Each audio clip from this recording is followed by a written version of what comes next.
Well, good morning, good afternoon, good evening, and good night to you lovely folks joining me here nice and early over at Marvel Snap Zone. Welcome back for another brand new segment over here on YouTube, taking a look at some of the upcoming releases from Series 5.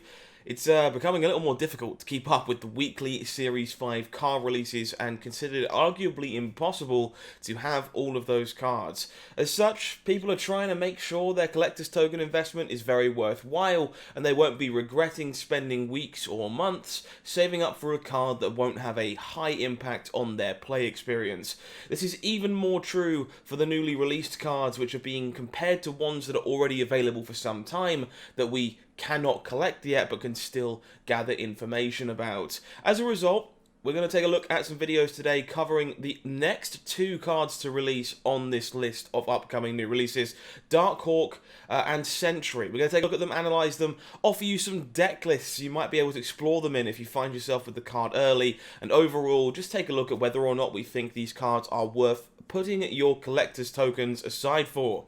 If you haven't already, please do consider subscribing to the channel, putting out all kinds of content over here every single day, and many articles over on the website as well, so feel free to go and check that out if you fancy doing that, and we appreciate the love and support we've had so far, hoping to make it to 10,000 subscribers before the end of the year. It would be a very lovely New Year's present indeed. Alternatively, if you fancy upping your game and improving your Marvel Snap experience all round, the Marvel Snap Zone tracker is now available on PC to track everything from your win rates to your cube averages to your most played decks. It'll even place you on a leaderboard if you're particularly competitive about how good you are against everyone else using that tracker. It provides all kinds of incredible data that will be informing our tier list going forward and can be informing your play experience right now if you go ahead and download it from the link in the description below. So go and check that out for me if that's your cup of tea. In order to draw attention to, draw the attention of the community, push a few players to invest, purchase cards as soon as they hit your token shop.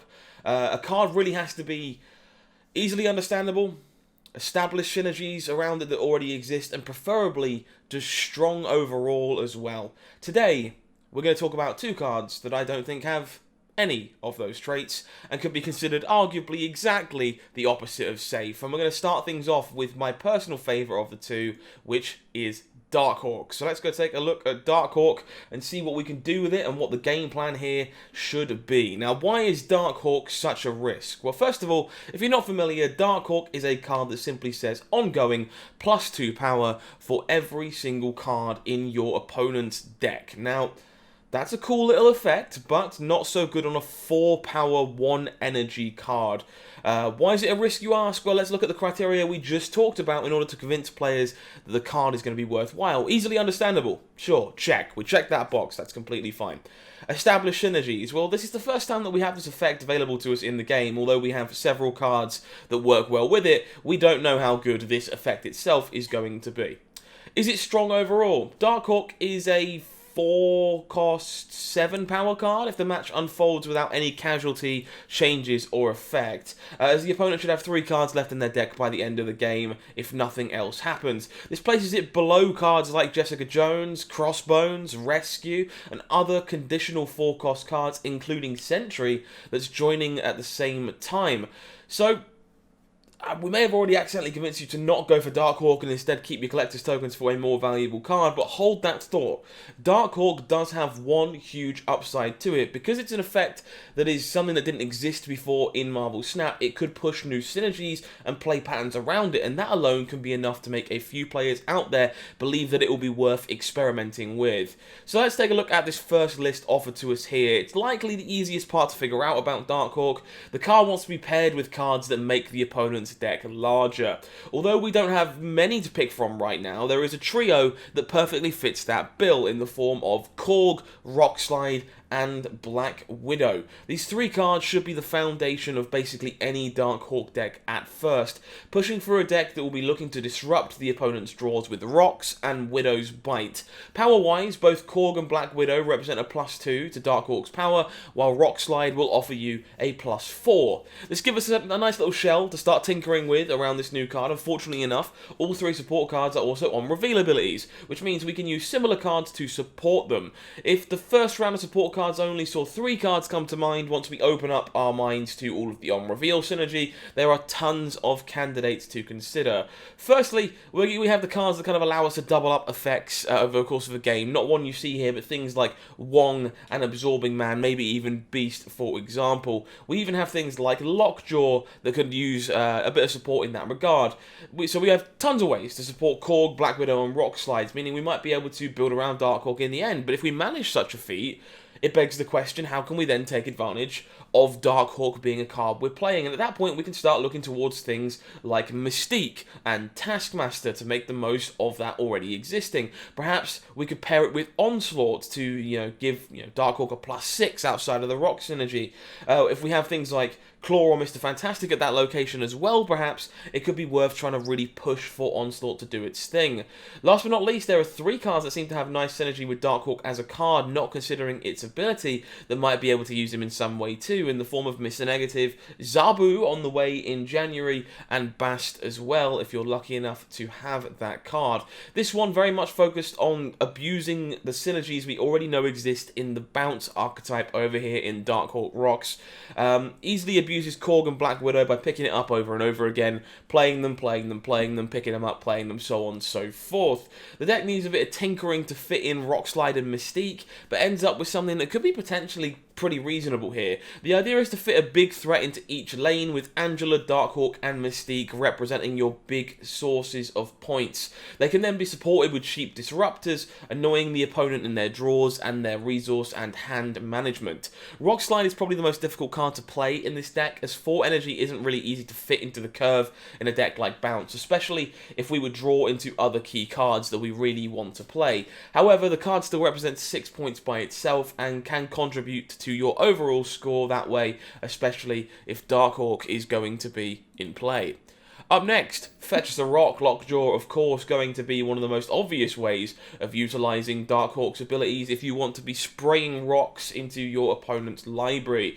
Considering that Darkhawk should routinely reach double digits worth of power as long as we can trigger Korg twice or Rock Slide once, it's not crazy to consider it on par with some of the 6-cost cards that we would normally play in the Lockjaw archetype, which provides an added bonus of disrupting the opponent with rocks, something you can't normally do in the traditional versions of this archetype. As such, compared to not so flexible cards like Giganto or Hulk that normally see play in this deck, Darkhawk might simply be a more flexible option, while still being a really good pull with cards like Lockjaw or Jubilee. It's a card that we're fine playing on turn 4 before we cycle through our deck, and then find Korg and Rock Slide later to make it much, much bigger than our opponent was expecting it to be, which could make this one very fun to explore.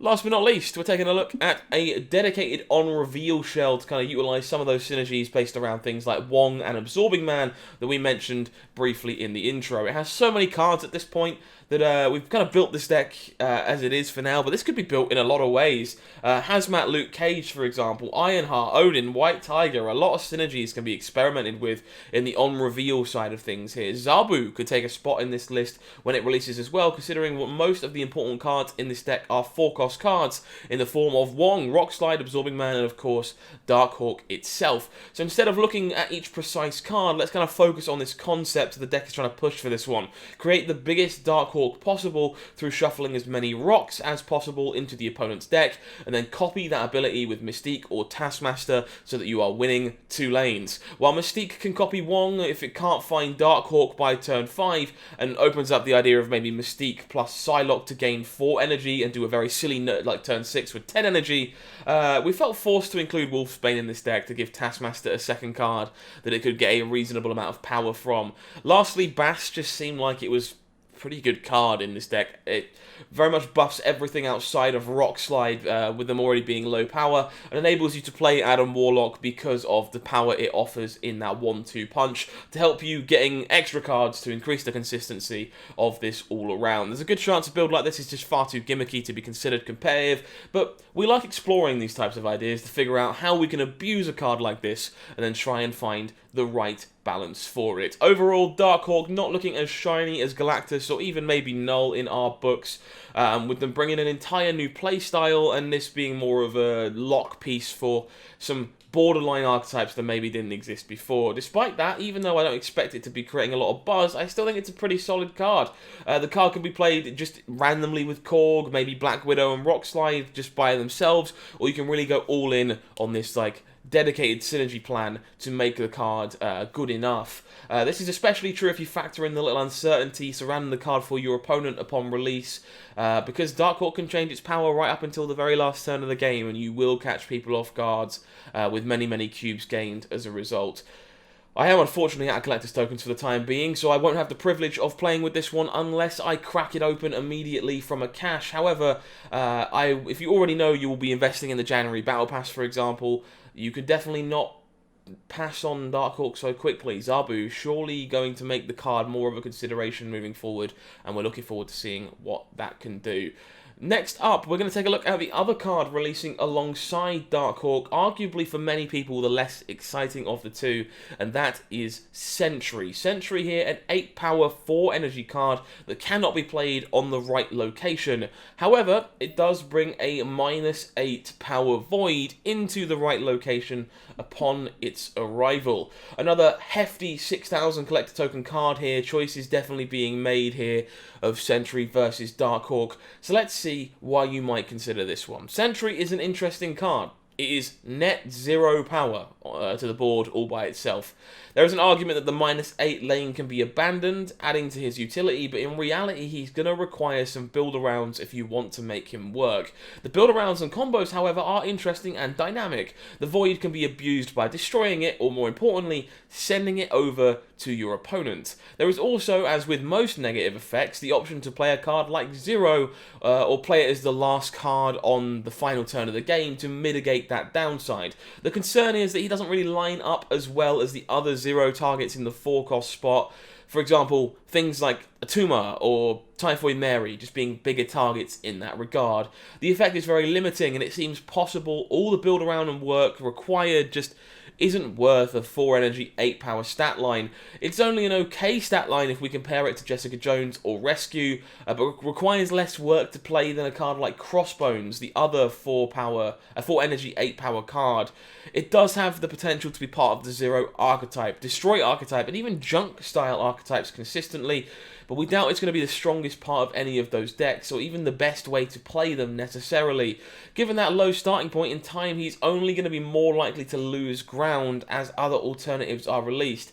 It hurts us to give such a low score to the Sentry in the article we've released today, as he's a very unique character for those Marvel fanboys who know about his history and his lore.